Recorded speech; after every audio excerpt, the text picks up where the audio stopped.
ನಕ್ಸಲೀಯರಿಗೆ ರಾಜಾತಿಥ್ಯ, ಆಶಾ ಸಿಬ್ಬಂದಿಯರಿಗೆ ರಸ್ತೆ ಗತಿ. ಒಂದು ಕಣ್ಣಿಗೆ ಬೆಣ್ಣೆ, ಒಂದು ಕಣ್ಣಿಗೆ ಸುಣ್ಣ ಕೊರೆಯುವ ಚಳಿಯಲ್ಲಿ ಆಶಾ ಕಾರ್ಯಕರ್ತೆಯರ ಧರಣಿ. ಬಡವರ ಗೋಳು ಹೇಳೋರಿಲ್ಲ, ಕೇಳೋರಿಲ್ಲ. ಗನ್ನೆತ್ತದವರಿಗೆ ಪ್ಯಾಕೇಜ್ 42,000 ಆಶಾ ಕಾರ್ಯಕರ್ತೆಯರ ಪರವಾಗಿ ರಿಪಬ್ಲಿಕ್ ಕನ್ನಡ ಧ್ವನಿ ಎತ್ತುತ್ತಾ ಇದೆ. ಆಶಾ ಕಾರ್ಯಕರ್ತೆಯರಿಗೆ 8,000 ಸಂಬಳ. ವೇತನ ಆಯೋಗ ಹೇಳುತ್ತೆ 27,000 ಕೊಡಲೇಬೇಕು. ಆಶಾ ಕಾರ್ಯಕರ್ತೆಯರಿಗೆ 8,000 ಸಂಬಳ. ಯಾರು ಗನ್ನೆತ್ಕೊಂಡ್ರೋ ಅವರಿಗೆಲ್ಲ ನೋಡಿ, ನಿನ್ನೆ ಮತ್ತು ಇವತ್ತು ಇವರೆಲ್ಲ ಪೊಲೀಸರನ್ನು ಕೊಂದವರು, ಇವರೆಲ್ಲ ರಕ್ತ ಹರಿಸಿದವರು, ಶೋಷಣೆ ಆಗತ್ತೆ ಅಂತೇಳಿ ರಕ್ತ ಹರಿಸಿದವರು.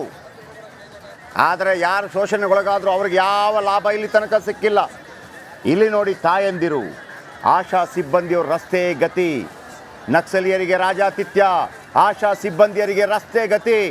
ಇವತ್ತು ರಿಪಬ್ಲಿಕ್ ಕನ್ನಡದಲ್ಲಿ ಆಶಾ ಕಾರ್ಯಕರ್ತೆಯರೇ ಇರ್ತಾರೆ. ಆಶಾ ಕಾರ್ಯಕರ್ತೆಯರ ಆಸೆ ಏನು ಅನ್ನೋದನ್ನು ಸರ್ಕಾರದ ಗಮನಕ್ಕೆ ನೋಡಿ. ಇವರು ಯಾರು ಬಾಂಗ್ಲಾದೇಶದಿಂದ ಬಂದಂಥ ವಲಸಿಗರಲ್ಲ, ಪಾಕಿಸ್ತಾನ ಶ್ರೀಲಂಕಾದಿಂದ ಬಂದ ವಲಸಿಗರಲ್ಲ, ನಮ್ಮವರು. ಆಶಾ ಕಾರ್ಯಕರ್ತೆಯರು ನಮ್ಮ ಮನೆಗೆ ಭೇಟಿ ಕೊಟ್ಟು ನಿಮ್ಮ ಮಕ್ಕಳು ಚೆನ್ನಾಗಿದ್ದಾರಾ, ಗರ್ಭಿಣಿಯರು ಚೆನ್ನಾಗಿದ್ದಾರಾ, ನಿಗಳನ್ನು ಇವರು ಕೊಟ್ಟಿಲ್ಲ. ಯಾಕೆ? ಪ್ರತಿಭಟನಾ ನಿರತ ಆಶಾ ಸಿಬ್ಬಂದಿ ಆರೋಗ್ಯ ಸಮಸ್ಯೆ, ವಾಂತಿ, ರಕ್ತದೊತ್ತಡದಿಂದ, BP ಲೋನಿಂದ ಅನಾರೋಗ್ಯ. ತಕ್ಷಣ ಪ್ರಭಾವತಿಯವರನ್ನು KC ಜನರಲ್ ಆಸ್ಪತ್ರೆಗೆ ದಾಖಲು ಮಾಡಲಾಗಿದೆ.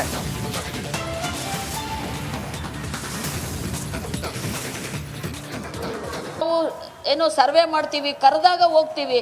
ಎಷ್ಟೋ ಆಶಾ ಕಾರ್ಯಕರ್ತೆಯರಿಗೆ ಹಾರ್ಟ್ ಅಟ್ಯಾಕ್ ಆಗಿರ್ಬೋದು, ಅಥವಾ ಮುಂಚೆ ಸ್ವಲ್ಪ ಕೇರ್ ತಗೊಂಡಿದ್ರೆ ಬದುಕ್ತಾ ಇದ್ರು. ಅವರು ಬೇರೆಯವ್ರ ಆರೋಗ್ಯದ ಒಂದು ಕಾಳಜಿನಲ್ಲಿ ನಮ್ಮ ಆರೋಗ್ಯನೇ ನಾವು ಮರ್ತೋಗ್ತಾ ಇದ್ವಿ. ಇದಕ್ಕೆ ಸಂಬಂಧಪಟ್ಟಂಗೆ ವರ್ಷಕ್ಕೊಂದ್ಸಾರಿ ನಮಗೆ ಎಲ್ಲ ಒಂದು ಆರೋಗ್ಯ ತಪಾಸಣೆ ಮಾಡಿ ಅಂತ ಕೇಳ್ತಿದ್ವಿ. ಭಾಳ ದೊಡ್ಡದು ಏನಿಲ್ಲ, ಅಗತ್ಯ ಇರೋಂಥ ಒಂದು ಮಾಡಿ.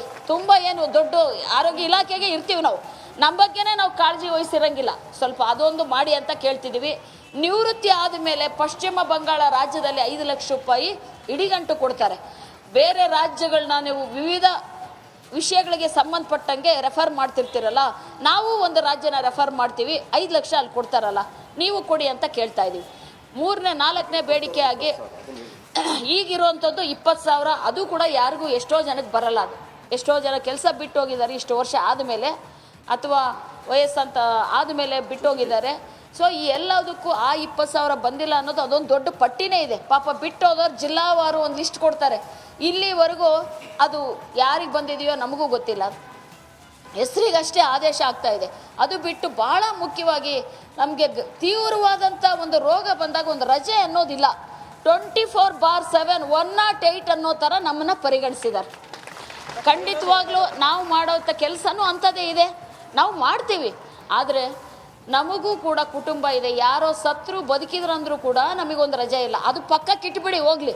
ನಾನು ಆರೋಗ್ಯ ಸರಿ ಇಲ್ಲ, ತೀವ್ರವಾದಂಥ ರೋಗ, ಒಂದು 15 ದಿನ ತಿಂಗಳು ರೆಸ್ಟ್ ಕೊಟ್ಟು ಕೇಳಿದ್ದಾರೆ ಡಾಕ್ಟ್ರ್ ಅಂತ ಮೆಡಿಕಲ್ ಸರ್ಟಿಫಿಕೇಟ್ ತೊಗೊಂಬಂದ್ರು ಕೂಡ ಅದೇನು ಮಾಡ್ತೀಯೋ ಗೊತ್ತಿಲ್ಲ, ಕೆಲ್ಸಕ್ಕೆ ಬಾ, ಇಲ್ಲ ಅಂದರೆ ಈ ತಿಂಗಳು ಪೇಮೆಂಟ್ ಇಲ್ಲ ಅಂತ ಹೇಳ್ತಾರೆ.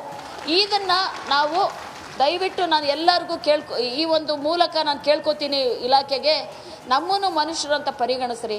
ನಮ್ಮ ಆರೋಗ್ಯನ ನೀವು ಕಾಪಾಡಿದ್ರೆ ಇಡೀ ಊರಿನ ಆರೋಗ್ಯ, ರಾಜ್ಯದ ಆರೋಗ್ಯ ಕಾಪಾಡ್ತೀವಿ ಅಂತ ಹೇಳೋಕ್ಕೆ ನಾನು ಈ ಮೂಲಕ ಇಷ್ಟಪಡ್ತಾ ಇದ್ದೀನಿ. ಇದನ್ನು ಕನಿಷ್ಠ ಮ್ಯಾಕ್ಸಿಮಮ್ ಕೆಲವೊಂದು ರೋಗಗಳಿಗೆ ಸ್ವಲ್ಪ ಲಾಂಗ್ ರೆಸ್ಟ್ ಬೇಕಾಗುತ್ತೆ. ಒಂದು 3 ತಿಂಗಳ ಅವಧಿ ಮ್ಯಾಕ್ಸಿಮಮ್. ಅದಕ್ಕೆ ಒಂದು ಆ ರೋಗದ ತೀವ್ರತೆ ನೋಡಿಬಿಟ್ಟು ಅವರು ಲೀವ್ನ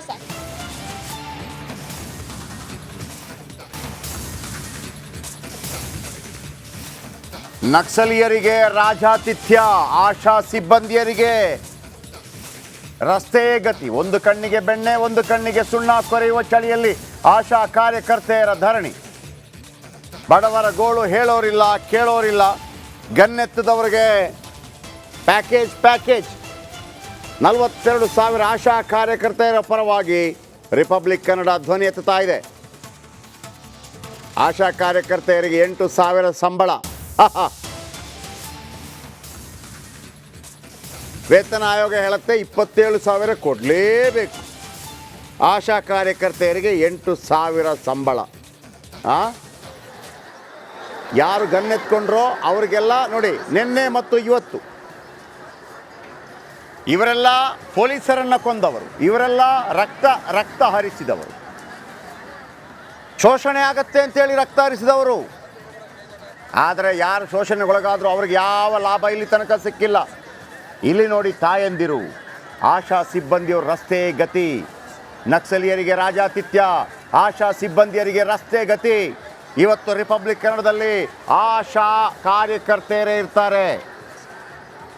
ಆಶಾ ಕಾರ್ಯಕರ್ತೆಯರ ಆಸೆ ಏನು ಅನ್ನೋದನ್ನು ಸರ್ಕಾರದ ಗಮನಕ್ಕೆ ನೋಡಿ ನೋಡಿ ನೋಡಿ ನೋಡಿ ಇವರು ಯಾರು ಬಾಂಗ್ಲಾದೇಶದಿಂದ ಬಂದಂಥ ವಲಸಿಗರಲ್ಲ, ಪಾಕಿಸ್ತಾನ ಶ್ರೀಲಂಕಾದಿಂದ ಬಂದ ವಲಸಿಗರಲ್ಲ, ನಮ್ಮವರು. ಆಶಾ ಕಾರ್ಯಕರ್ತೆಯರು ನಮ್ಮ ಮನೆ ಮನೆಗೆ ಭೇಟಿ ಕೊಟ್ಟು ನಿಮ್ಮ ಮಕ್ಕಳು ಚೆನ್ನಾಗಿದ್ದಾರಾ, ಗರ್ಭಿಣಿಯರು ಚೆನ್ನಾಗಿದ್ದಾರಾ, ಇವುಗಳನ್ನು ಇವರು ಕೊಟ್ಟಿಲ್ಲ. ಯಾಕೆ? ಪ್ರತಿಭಟನಾ ನಿರತ ಆಶಾ ಸಿಬ್ಬಂದಿ ಆರೋಗ್ಯ ಸಮಸ್ಯೆ, ವಾಂತಿ, ರಕ್ತದೊತ್ತಡದಿಂದ, BP ಲೋನಿಂದ ಅನಾರೋಗ್ಯ. ತಕ್ಷಣ ಪ್ರಭಾವತಿಯವರನ್ನು KC ಜನರಲ್ ಆಸ್ಪತ್ರೆಗೆ ದಾಖಲು ಮಾಡಲಾಗಿದೆ.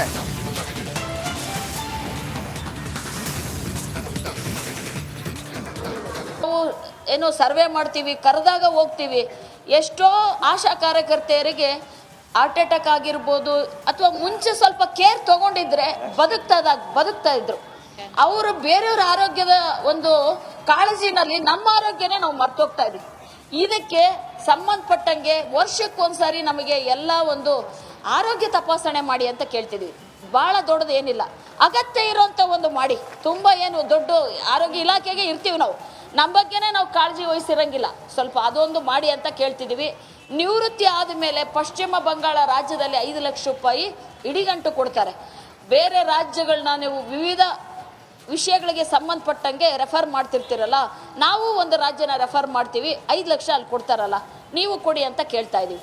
3ನೇ 4ನೇ ಬೇಡಿಕೆ ಆಗಿ ಈಗಿರುವಂಥದ್ದು 20,000. ಅದು ಕೂಡ ಯಾರಿಗೂ ಎಷ್ಟೋ ಜನಕ್ಕೆ ಬರಲ್ಲ. ಅದು ಎಷ್ಟೋ ಜನ ಕೆಲಸ ಬಿಟ್ಟು ಹೋಗಿದ್ದಾರೆ ಇಷ್ಟು ವರ್ಷ ಆದಮೇಲೆ, ಅಥವಾ ವಯಸ್ಸಂತ ಆದಮೇಲೆ ಬಿಟ್ಟು ಹೋಗಿದ್ದಾರೆ.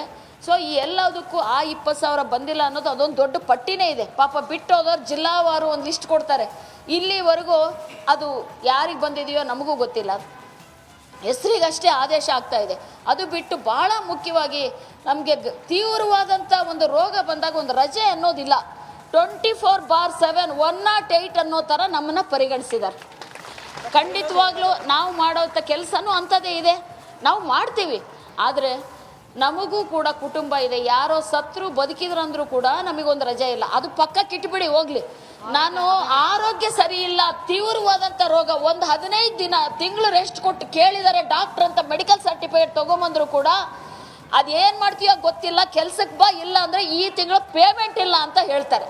ಇದನ್ನು ನಾವು ದಯವಿಟ್ಟು ನಾನು ಎಲ್ಲರಿಗೂ ಈ ಒಂದು ಮೂಲಕ ನಾನು ಕೇಳ್ಕೊತೀನಿ ಇಲಾಖೆಗೆ, ನಮ್ಮನ್ನು ಮನುಷ್ಯರು ಅಂತ ಪರಿಗಣಿಸ್ರಿ. ನಮ್ಮ ಆರೋಗ್ಯನ ನೀವು ಕಾಪಾಡಿದ್ರೆ ಇಡೀ ಊರಿನ ಆರೋಗ್ಯ, ರಾಜ್ಯದ ಆರೋಗ್ಯ ಕಾಪಾಡ್ತೀವಿ ಅಂತ ಹೇಳೋಕ್ಕೆ ನಾನು ಈ ಮೂಲಕ ಇಷ್ಟಪಡ್ತಾ ಇದ್ದೀನಿ. ಇದನ್ನು ಕನಿಷ್ಠ ಮ್ಯಾಕ್ಸಿಮಮ್ ಕೆಲವೊಂದು ರೋಗಗಳಿಗೆ ಸ್ವಲ್ಪ ಲಾಂಗ್ ರೆಸ್ಟ್ ಬೇಕಾಗುತ್ತೆ, ಒಂದು 3 ತಿಂಗಳ ಅವಧಿ ಮ್ಯಾಕ್ಸಿಮಮ್. ಅದಕ್ಕೆ ಒಂದು ಆ ರೋಗದ ತೀವ್ರತೆ ನೋಡಿಬಿಟ್ಟು ಅವರು ಲೀವ್ನ